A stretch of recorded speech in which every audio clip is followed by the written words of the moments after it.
भोलेनाथ की सुंदर कथा। भक्ति की शक्ति। एक गांव में रामनाथ नाम का भोलेनाथ का एक भक्त रहता था। उसकी शादी के बाद से उसका जीवन बहुत कठिन हो गया था। उसकी पत्नी उसके परिवार वालों से हमेशा लड़ाई झगड़ा करती रहती थी। गृह कलेश के कारण वो अपनी पत्नी को लेकर परिवार से अलग रहने जा रहा था कि रास्ते में उसकी पत्नी को बहुत ज़ोर से प्यास लगी, तो पत्नी को वहीं छोड़कर वो पानी लेने चला गया। पर जब वो कुछ देर बाद वापस लौटा तो उसने देखा उसकी पत्नी मर चुकी है। उसने भोलेनाथ का आवाहन किया। भोलेनाथ प्रकट हुए तो उसने भगवान से कहा कि वो उसकी पत्नी को जिंदा कर दें। पर भोलेनाथ ने एक शर्त रखी कि उसे उसके आधे प्राण अपनी पत्नी को देने होंगे, तभी उसकी पत्नी जिंदा हो पाएगी। उसने ऐसा करना स्वीकार कर लिया और उसकी पत्नी जिंदा हो गई। फिर रामनाथ और उसकी पत्नी अपनी मंजिल की ओर चल दिए।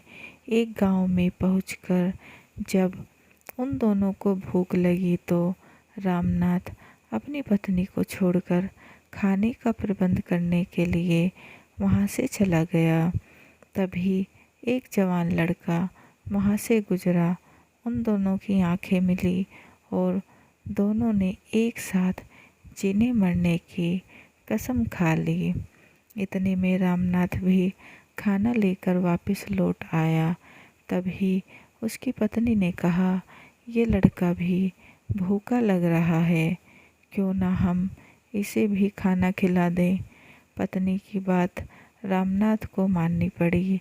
फिर कुछ देर बाद उसकी पत्नी ने कहा, क्यों ना हम इसे भी अपने साथ ले चलें।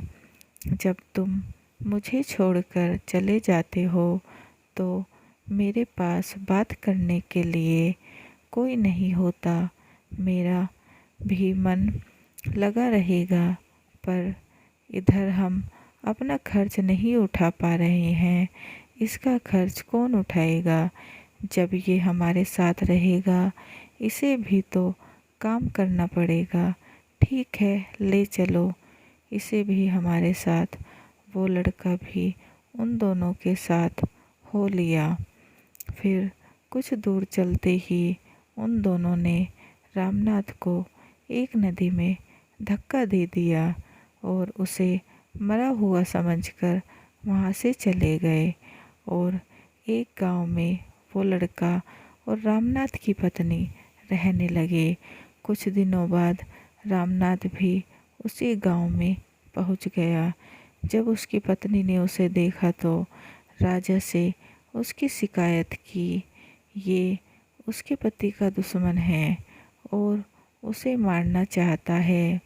तो रामनाथ ने राजा से कहा कि मुझे इस महिला से अपनी एक चीज़ लेनी है। मेरे प्राणों का आधा हिस्सा इस महिला के पास है जो भोलेनाथ ने इसे दिया था।